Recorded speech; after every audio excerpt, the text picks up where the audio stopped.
Hello, everyone. Welcome to what we call Common Censored. I'm Lee Camp, joined by Eleanor Goldfield. Thank you for just saying my name this time. The always amazing. We got so much for you on this episode. We're going to bring you some updates about Israel. We have some new information on the truth about October 7th and so much more.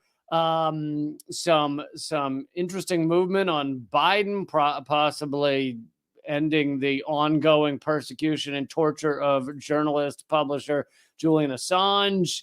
And so much more. So please hit thumbs up, hit share, hit all those good things because we are ridiculously suppressed and we need your help.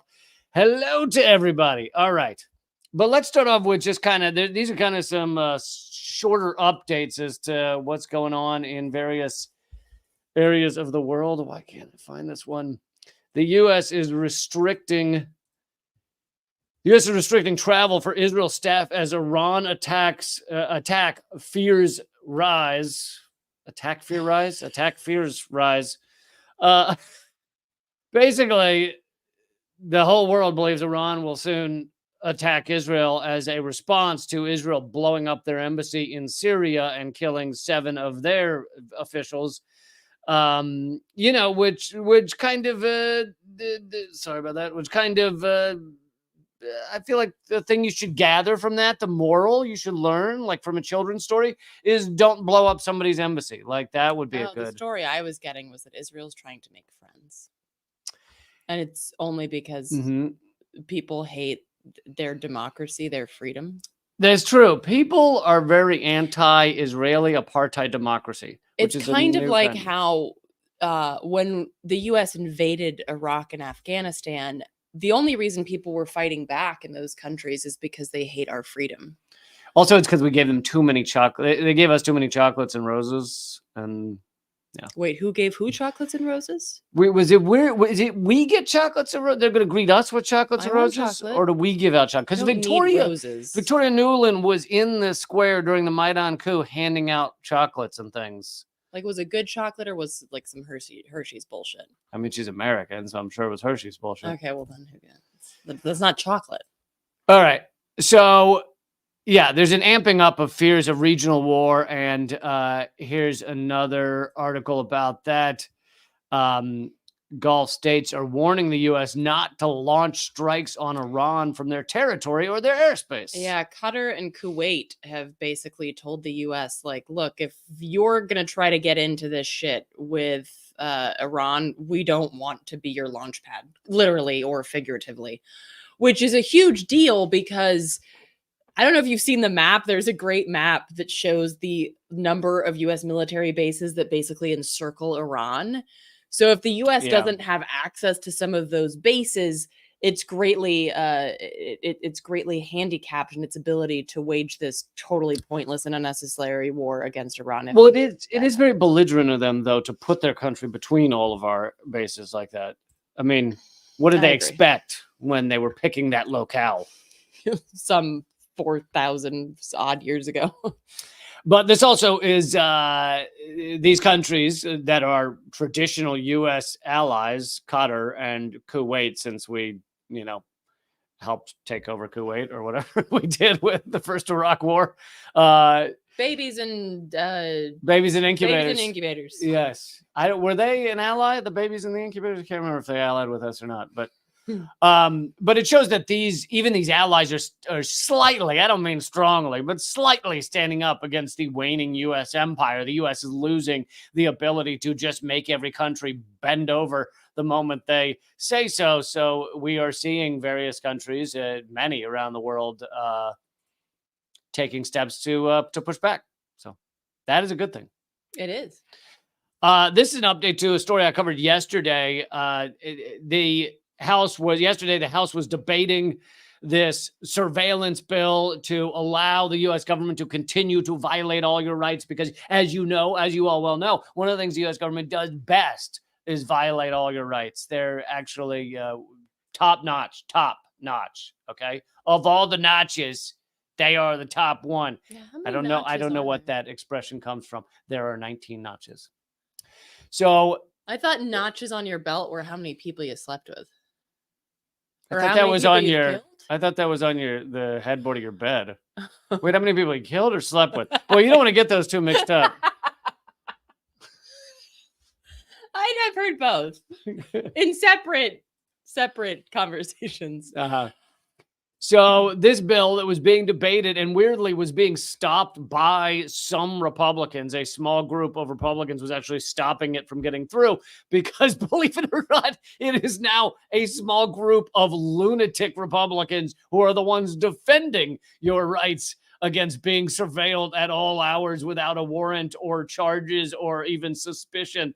And I don't know how that happened. I mean, I guess when all these people are bought off and they're all lunatics and it's all just miserable corruption and everything, then who knows who's going to stand for something positive. I think we just have to stop thinking that Democrat and Republican means anything anymore. I mean, it hasn't for a long time, but like it doesn't mean, Republicans said this and, Democrats. No, it doesn't matter because 98% of the time they agree on something. And then if one of them like flips and says something you'd expect a Democrat, well, okay, because they're basically the same. So I feel like we should just stop feeling like they're two disparate entities. The Republicans, no, wait, the Republicrats, the Democrats, the Democrats. I think you're having a stroke. Do you smell toast? But I think it's burnt toast, not just any toast. Really? Well, then why don't you just say burnt? Do you smell burnt? Why does it have to be burnt toast? Do you smell burnt? Sounds like you're a lunatic. Well, it could be like a burnt egg or like a burnt carrot. Do you smell burnt? Sounds like burnt human, like you are burnt. Like, well, what about why specifically like toast? I don't know. I'm going to read this headline if that's all right with you. I thought you already read it. Because I read it like 14 times. You take a break and face over that way. House passes a modified. So they passed the modified surveillance bill after it failed earlier this week. And this was the story I brought to you yesterday. And I brought you a tiny little thing that nobody was talking about within the documents concerning this bill, which showed that the FBI had violated your rights, all of our rights, 278,000 times in 1 year, just in the manner of violating the FISA code or whatever. So they violated your rights a million other ways as well, such as beating you in the head for some people. But just in terms of the FISA code, 278,000 times in 1 year.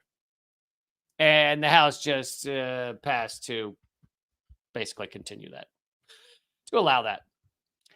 So remember when it was like newsworthy that we were being surveilled? Like when Snowden released his it was a big findings deal for a while. and everyone was like, oh my God, they're reading your emails. And now everyone's like, yeah, they're reading our emails. Like it's become like the Overton window is shifted. So now we're just like, oh, this is a thing. And we've got these little things on our cameras so that people aren't watching us jack it. And then we've got, like you buy Faraday bags. Why are you jacking it in front of the camera? What are you involved in?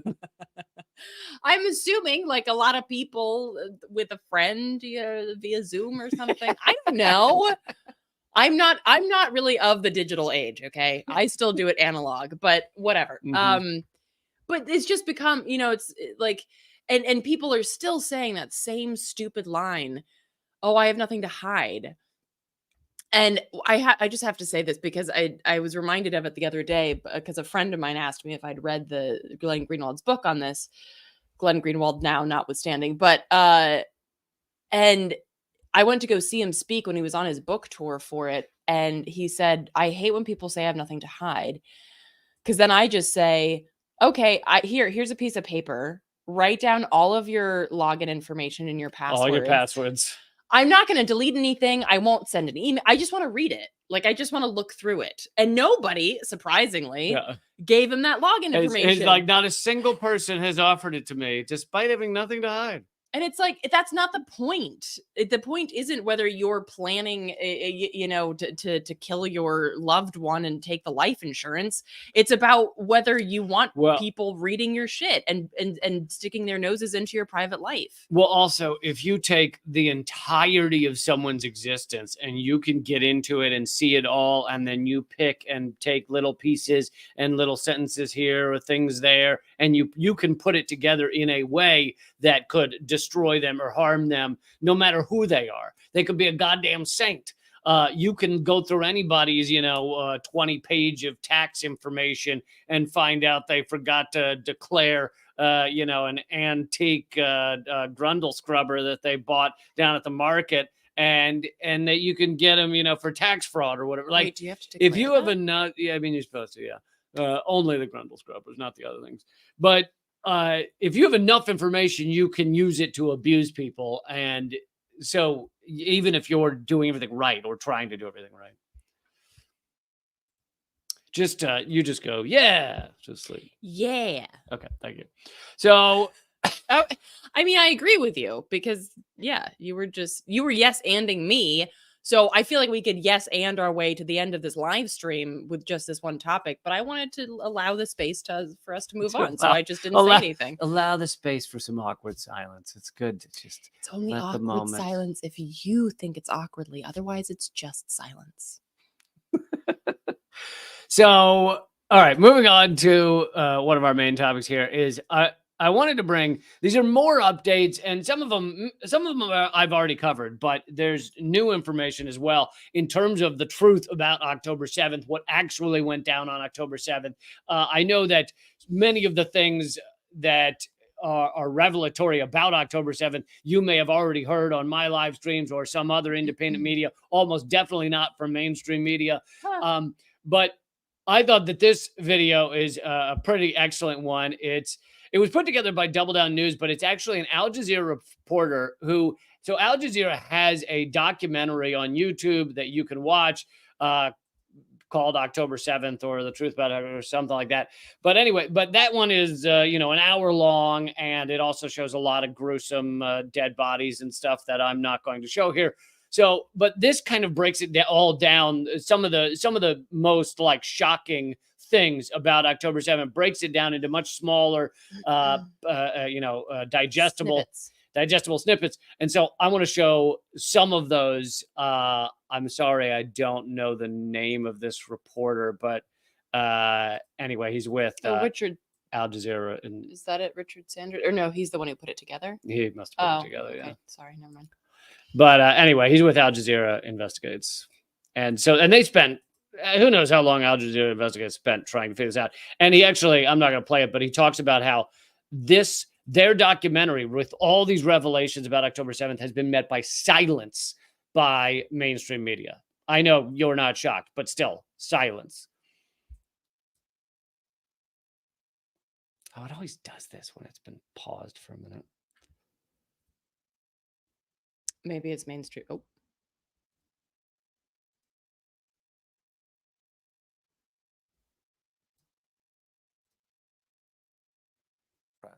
What's extraordinary is the Israelis were aware of the plans.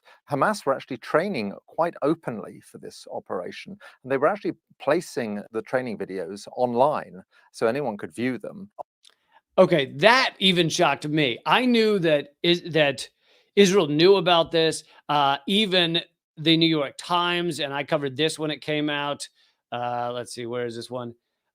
Even the New York Times covered that Israel knew about Hamas's plan for a year, and did nothing. Now, I know Israel wants to just say it's incompetence. I think there's a lot of evidence that they knew and allowed something to happen. That doesn't mean they knew that this was going to happen, like meaning the number of people dead or the number of people kidnapped, but they clearly knew the entire blueprint. A blueprint reviewed by the New York Times laid out the attack in detail. But what shocks me, which I did not know before watching this video with this Al Jazeera reporter, is that these training videos were up online. Like anyone could view them. saying, here's how we're going to get over the fence. We're going to take these hang gliders. We're going to blow holes in the fence. It's just totally unbelievable. Okay, let's see. Play a longer clip here. On the very night of October the 7th, before dawn, spotters along the fence are reporting back to headquarters, and the head of Shin Bet and the head of military intelligence take this seriously enough that in the middle of the night they're up and talking to each other, and they conclude it's just another training exercise. And what is extraordinary is that they don't even raise the alert level to number one, the most basic alert level that have made a huge difference. And they don't do that, which means that when Hamas bursts through the fence at 6:30 in the morning, they catch many of the defenders in their beds. I mean, you can see many of the soldiers are killed in their beds. Hamas had anticipated most of their fighters would be killed trying to get through the fence. In fact, only a small number were killed trying to get through the fence. They were as much taken by surprise as anyone by the performance of Israeli intelligence and the Israeli military. So somebody was posting, I saw, and we obviously haven't had a chance to corroborate this since we're live streaming now, but that it wasn't unusual for Hamas to post training videos online. And so if that's the case, then this was not out of the ordinary. But let's not forget that Israel allowed Hamas to exist, to start. Actually, there's cables, thank you WikiLeaks, that show that that Israel was well aware that Hamas was being created, that people were starting to build this organization, and they wanted it as a counter to the PLO, and basically as a counter to what had been the second Intifada. And so Israel was like, yeah, whatever.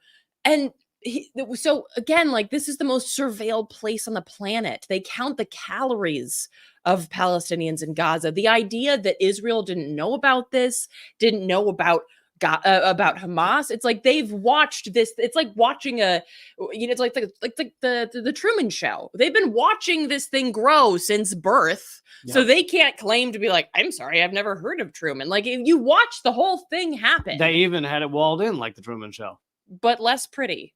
And that was not a dig against Gaza saying it's less pretty than Florida. It's a dig against Israelis running an open air prison. So the whole thing is just ludicrous to assume that Israel didn't know this was going to happen. My feeling is that they just don't care how many soldiers or how many of their own people as hostages die because of, whether that's the Hannibal directive or what have you. It's like, it's just not that important. Well, and I would say it's beyond just not that important. I'd say that for these megalomaniacal lunatics like Netanyahu, and this does not go for the entirety of Israeli population. This is a group of select elites who are in charge of these murderous decisions. I think they very much wanted something larger to happen so that they could then, quote unquote, justify this genocide, this ethnic cleansing. Now, it does not justify it. As you and I know, we do not. Yes, they try, and Israel will try and tell you, but October 7th. But October 7th, even if you believed their version of events, which have largely been debunked. Which they don't believe anymore. You still can't commit genocide. So, but October 7th is not an answer to everything. But they, in their mind, in their planning, believed that allowing something large or like this to happen would then allow them to commit this ethnic cleansing that they are doing and just obliterating the whole society. So yeah, let's now get to another clip. Let's see here. Okay. And by the way, we now know his name, Richard Sanders. So it was Richard Sanders. It's Saunders. Saunders. Richard Saunders. By the performance of Israeli intelligence and the Israeli military. Crucially, also, they were taken by surprise by this very large music festival that was taking place, which they don't seem to have been aware of. Having over on the military bases, the game plan was to grab hostages and take them back. And they do this on a large scale, but they also clearly kill very large numbers of unarmed civilians as well. The Israelis were then extraordinarily slow to respond. Now, they scramble Apache helicopters, but there's no ground control. It's pretty clear that in the chaos, some hostages at least were hit by Apache helicopter fire. We've identified 27 people who were clearly taken hostage, taken captive, and were taken away from their homes, but never made it to the fence, died somewhere between their homes and the fence. So, and as a good journalist is doing, he's going by very careful analysis of what they exactly know. He is not going by, well, the Apache helicopters came in and started firing. Clearly, they killed everyone they could. But 27 people were taken hostage by Hamas, is what he's saying, and died, quote unquote, between there and the fence. Well, Hamas wouldn't kill them because Hamas's Why would aim... you take a hostage just to kill them? Exactly. on That your would be way? ridiculous Yeah. and a waste of time. Hamas's aim, especially if they took someone out of their home, was to get them back to Gaza as a hostage. And then those 27 are clearly, I think, I mean, he won't say it, but murdered by IDF.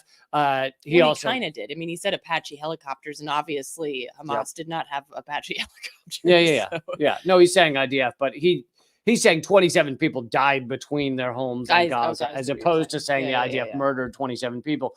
That's just Israelis. Obviously, that's not Hamas fighters they murdered. But then we also have first-person witness testimonies, which I've covered as well, of one of the hostages who ultimately was released in November, and she was in one of the cars when a Apache helicopter came and shot it up, killed fellow kibbutz people from the kibbutz, and murdered Hamas as well, and she survived. Anyway, we know that these IDF murdered everyone they could. He does talk... Let's see. I think I have it here. He does talk about the Hannibal Directive, which we've covered a lot.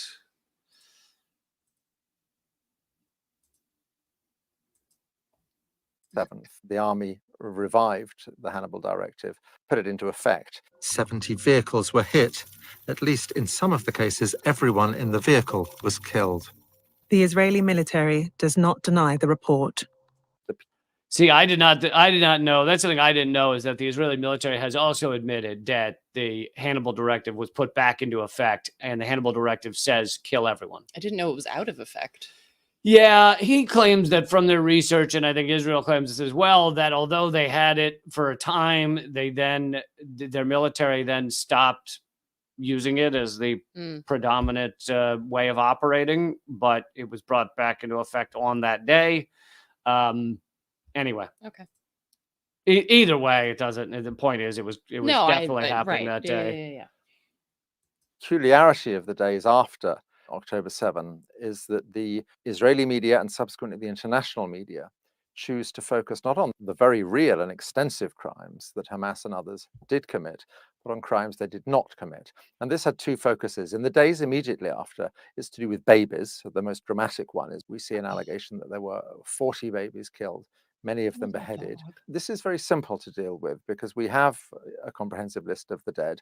We know that 2 babies are killed on October the 7th. One is a 10-month-old child who is hit by a bullet fired through a safe room door. The other is a child who dies after an emergency cesarean, a Bedouin child, in fact. Oh, a Bedouin child. So not an Israeli baby that was beheaded. So yeah, the baby stuff is so easy to debunk because so few babies were killed on October 7th. It was exactly 2, and none of them fit any of the descriptions that are given in these ridiculous stories. And yet these things continue to float around. I mean, you still have people saying they killed babies. I mean, you still have Bill Maher on his show saying, we know they killed babies because they took video of it. Well, first of all, no, there's no video of it. And secondly, it was 2 babies killed, one of them by gunfire, the other in emergency C-section. So it's like just laughably false. And I like his point that bizarrely, but it's because of Israeli propaganda, why not focus on the real crimes instead of focusing on these made up things? Well, I think one is because when you focus on the real crimes, you see that the crimes, though they did kill people, a lot of it was breaking out of an open air prison. And then a lot of it was targeting soldiers specifically. Like he said, soldiers were killed in their beds. And then also you'd have to talk about the response, which was just like, you know, just shooting anything that moves. And so in order to avoid that awkward conversation, and if you really wanted to have any journalistic integrity, you'd also talk about the context of what was going on and why Hamas would feel the need to do this. But of course, they would never do that. But it's easier to not even get into this awkwardness of like, this is how many people Hamas killed, but then Israel also did this, and we're not sure. People might have been killed by Apache helicopters, and you might actually have to like do some digging and some journalism. So to avoid that, you just pick up on stories that are so sensational that it doesn't matter what the response is. It's just so horrific, which is exactly what the babies in the incubators was. It's like, that's just so horrific. We have to wipe these people off the face of the earth. Ironically, Israel has killed thousands of babies and nobody in the Western media gives a shit. So, I mean, obviously there's that remarkable hypocrisy there. Yeah. But the idea being, just like the babies in the incubators in Kuwait, the idea is that like, this is so horrific that these people don't even deserve a trial. They don't deserve any kind of due process, or the context of which they were living in doesn't matter because they're just such monsters. So it's a lot easier to run with that story. It's a lot cleaner, tighter, nice around the edges. You don't really have to dig into the context of the situation. Yeah, I think those are all great points. And then we've also learned, this didn't come out till, a couple of months after October 7th, but we've also learned that Israel has literally done focus testing in the Israel lobby and found that people are more upset, more traumatized when they hear about rape than when they hear about murder or other words they tested like savagery and brutality and things like that. And so therefore, they've decided to really focus on this systematic rape story that has been debunked, instead of focusing on real crimes or focusing on those who were actually murdered. It's also, I mean, just look at the timeline. So like the baby story, that came out very quickly. So that was good for their purposes. The rape story came out like months later. Because they researched it for a month trying to find anything. But my point is, Lee, if it had happened, that would have been, because the whole point that Israel has tried to construct with regards to, first of all, Islam, by the way, not all Palestinians are Muslim. Okay.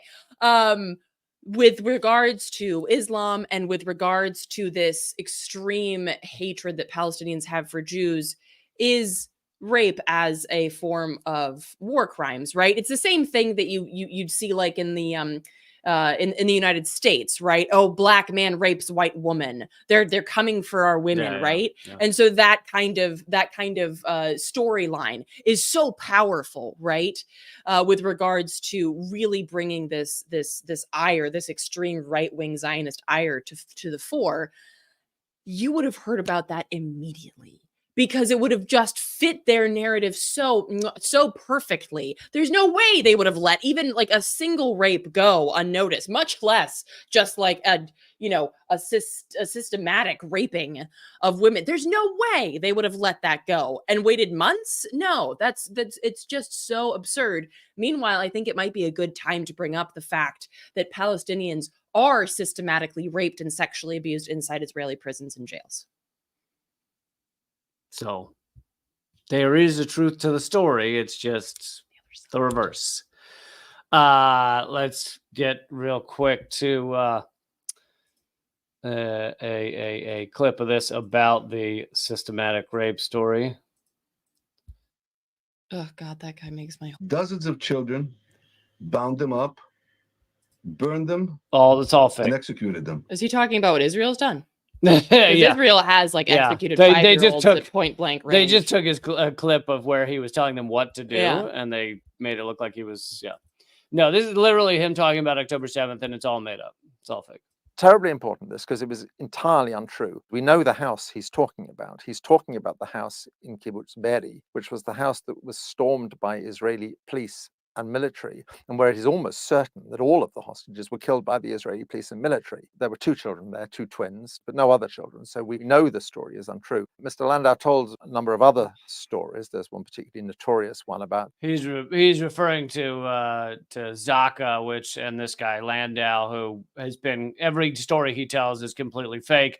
And in fact, there's a clip I might have shown it a couple weeks ago, a clip of that reporter. He got an interview with this guy from Zaka, and the guy from Zaka says he has a photo of the like fetus that was cut out of a woman or something. And because this reporter doesn't believe the story, he says, "Can I see that?" And so the guy legit pulls up a photo that is not of that. And then what is it of? It's just like something bloody. And he goes, "Well, I don't see any baby or fetus." And he goes, "Well, I'm not saying this is that exactly, but it was there. This is just part of the scene." Like anyway, and this interviewer, what was his name, Sanders or something, Saunders. Saunders. He says in a later interview, he says, I don't understand the psychology of offering to show me a photo that doesn't exist." But yeah. Okay, so the fake Zaka stuff. Oh, okay, well, yeah, actually, I think I have. Spoiler alert. Yeah, spoiler. Let me see if I might actually have that clip of him saying, why did he offer to show me a photo of something that doesn't exist? Out in the back. We simply know this is untrue. The list of the dead show there's no such victim. Mr. Landau said, I have a picture of this atrocity. If you want to see the picture, I have the picture of it. This is the baby. I'm sorry to be graphic here, but I can't see a baby here. You can't see the baby but this is the picture of the mother. It was a piece of charred flesh. It wasn't a baby. It certainly wasn't a baby. So it was interesting. And psychologically, I'm not quite sure why he offered to show me a photo that he didn't have. I point out. Doesn't sound so much more scathing in British accent. In a British accent, it's amazing. It's just so digging. I'm just not sure He didn't psychologically. Psychologically, he didn't even have the photo. Well, I know why. I actually do know why he offered to show a photo, because he didn't believe in a million years that he would ask to anyone would say, Yeah. "I want to see a horrific scene like that." But because this guy is a legit journalist, he said, "Well, I can't report it is real unless I see it. So can I see it?" And the guy then is under where he's under a situation where he has to say yes, and he doesn't have it. Also, just a little concerning that this guy has pictures of charred bodies on his phone. Can we Well, so that has to do with what Zaka is really, and I've covered them earlier, but they are this quote unquote first responder group of Orthodox Jews who only, this is only an Israeli thing. They go to scenes, horrible scenes like this, and they immediately, under religious law, like grab the bodies and remove them so that there can be no autopsy. All the evidence is destroyed. The bodies are taken away. No one ever gets to look at them. But it also means that in a situation like this, they can say whatever they want. They can make up whatever story they want because they've destroyed all the evidence. They've gotten rid of all the bodies. And these guys are then the only source of these stories. Yeah. But of course, when they make up lies about 40 babies and there were no 40 babies, that still comes out as debunked. Something else that's hilarious is they are first responders that have no medical training. Yeah. They could not help you in a million years they're just to there survive. To carry your body away. They're just there to make sure all evidence is destroyed. They're like morbid movers is what they are. Morbid movers? Is that the name of the company? It should be. It's way better name than Zaka, let's be honest. So anyway, you can find, that was an interview with the filmmaker, but you can find that full film from Al Jazeera online of them debunking so much of October 7th. And yet this has been met by just absolute silence from the mainstream media. They will not touch this reality at all, which of course, if they were legit journalists, even slightly. Well, they would have never asked to see the picture, Lee. They wouldn't even have. They would never ask the question. But my point is like they don't want to know that it's bullshit, even if they inherently know it's bullshit. If they know in their heart, it's bullshit. Because some of these people know. Because I mean, like, how many times can Wolf Blitzer interview a member of the IDF that's just like talking out of his asshole and be like, "Yep, this seems legit." Like, how many times? Excuse me. For the kids, we would have preferred ass space. Ass space? I thought ass space was like the larger geography of the ass. The asshole is a very. I really shouldn't have got you started. Let's move on. It's a very specific spot. We have to go to commercial. So before You before we get to a couple more stories real quick, I just wanted to let you know about two things. One is that tomorrow I will have a special episode. It'll probably just be 15 or 20 minutes, but it's because I want to test the new Rumble Studio live stream system and everything. So I'll do a special episode at, so it's be Saturday, 11 a.m. Eastern is when I'll be doing that. And the part of it will be that all the comments should be coming up on the screen as you guys are commenting. That's the goal, to see if I can work that into some of the episodes. But anyway, that if you feel like hanging out with me, 11 a.m. Eastern tomorrow, and that should be on all the platforms if all goes well. And if you don't see me at all, that means nothing went well. So that's one thing. Also, I have a comedy show coming up in May, live Zoom comedy show, which you can grab your $5 tickets at linktree.com/Lee Camp or at simpletix.leecamp.com. and not like right. the animal ticks, like TIX. TIX, yeah. So yeah, two cool things coming up, but let's move on. I always like these as a palate cleanser. Are politicians getting just trashed to their face by, it's often Code Pink or whoever, and I just have a couple of those for everybody, just because it makes everybody happier to just see these clowns being harassed. This is Medea bringing in front of Congress, in front of this hearing, the active serving service member who's on a long-term hunger strike. Sir, can you please respond to the airman here who's been on a hunger strike? This is the 10th day. Sir, can you please respond? Sir, we need an excuse for this, please. What are you going to tell our fellow airmen? Aaron Bushnell had more integrity than most of our officials. We have to stop complicity in genocide. General, we are complicit in Israel's genocide. General, stop the complicity. One of your own servicemen wants to speak. Committee's over, guys. Children are starving in Gaza. Over 15,000 children dead. Blood is on your hands. Blood is on all of your hands, you bloodthirsty demons. All you can talk about is war and killing more people. Shame on you. Shame on you. So did they get the committee to end, or was that at the end?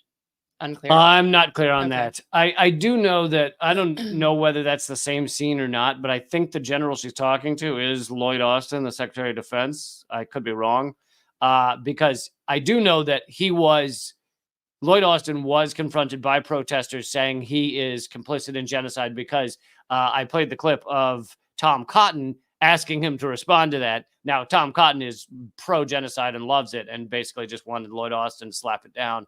But he did say, what's your response to these protesters who say you're complicit in genocide? So.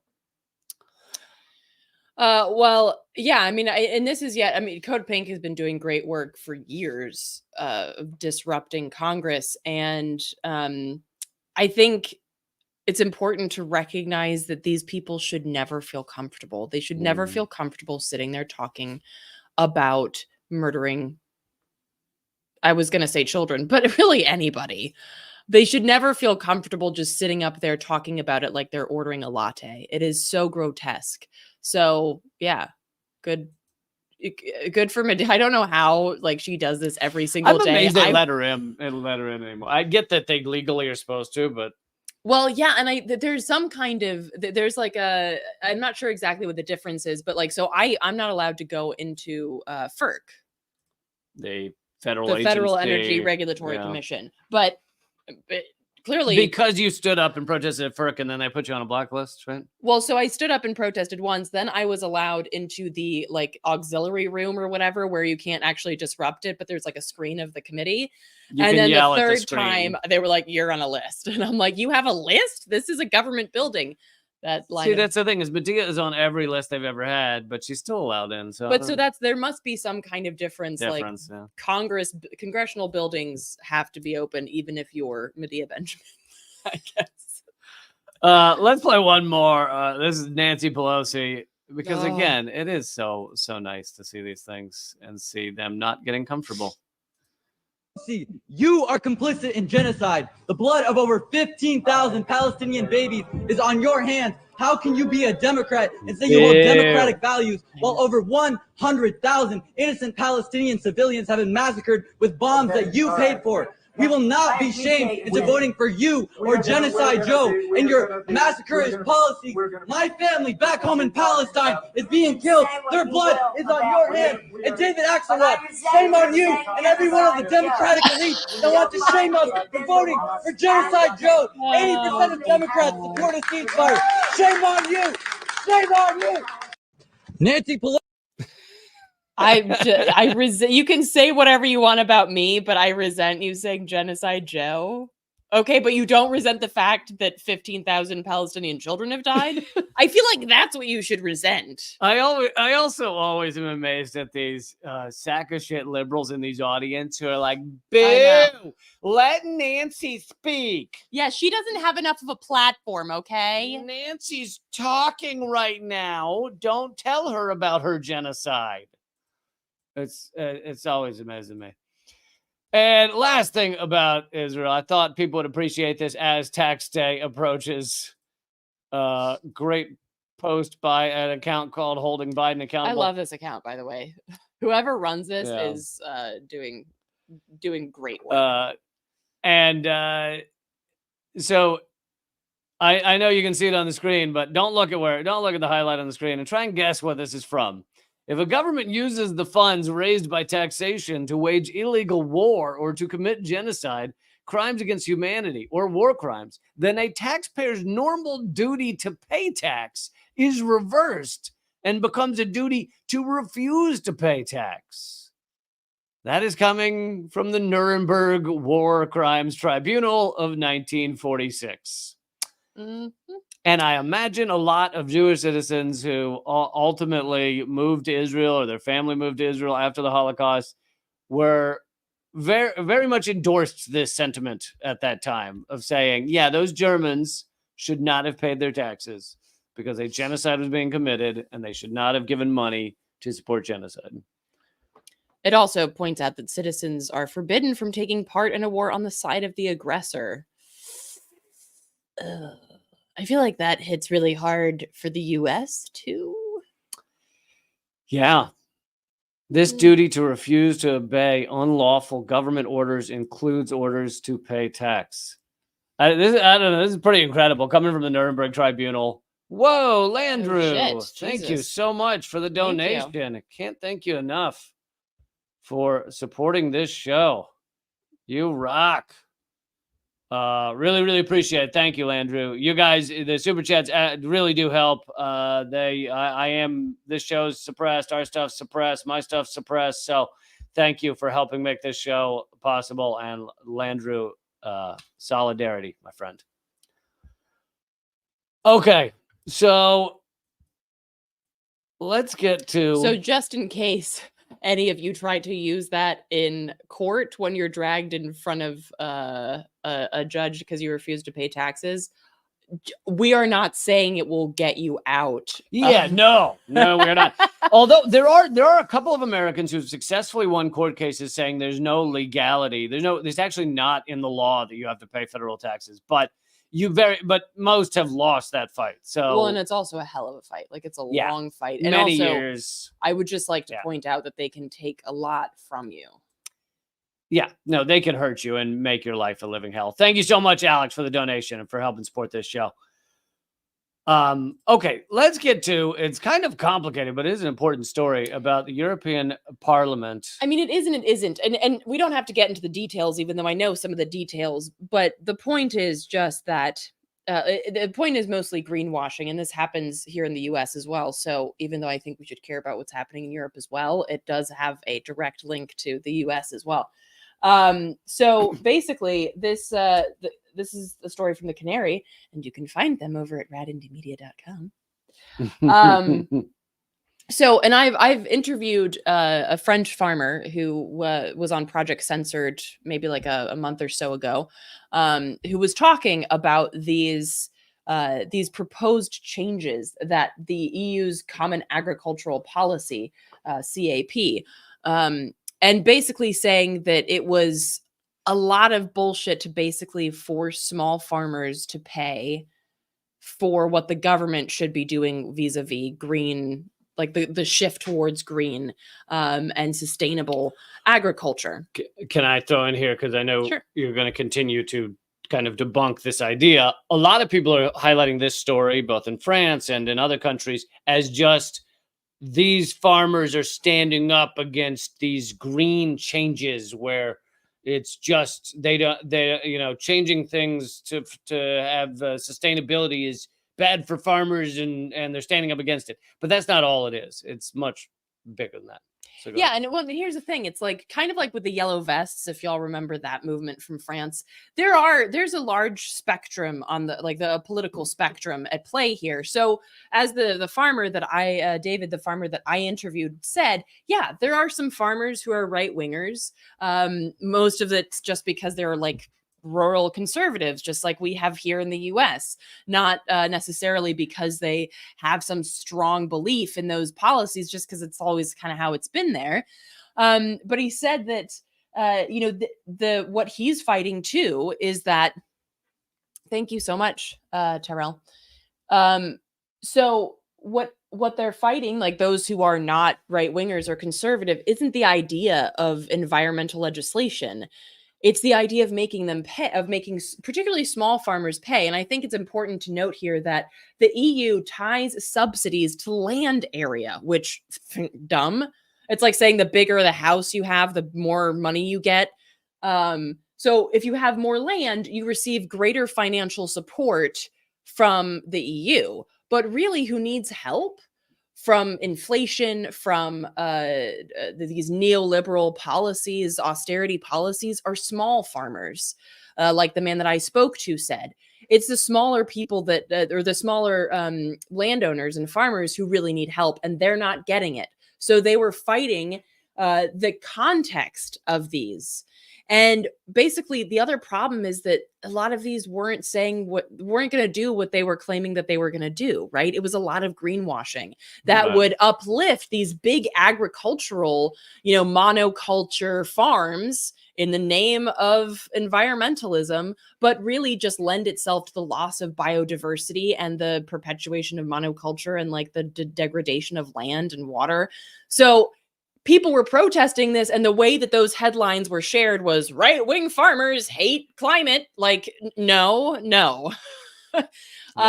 But it is too scary to report on it that, okay, people from across the political spectrum are tired of being kicked around by corporate greed and neoliberal policies and are driving tractors and blocking entrances into Paris. They literally like blocked Paris, which was pretty cool.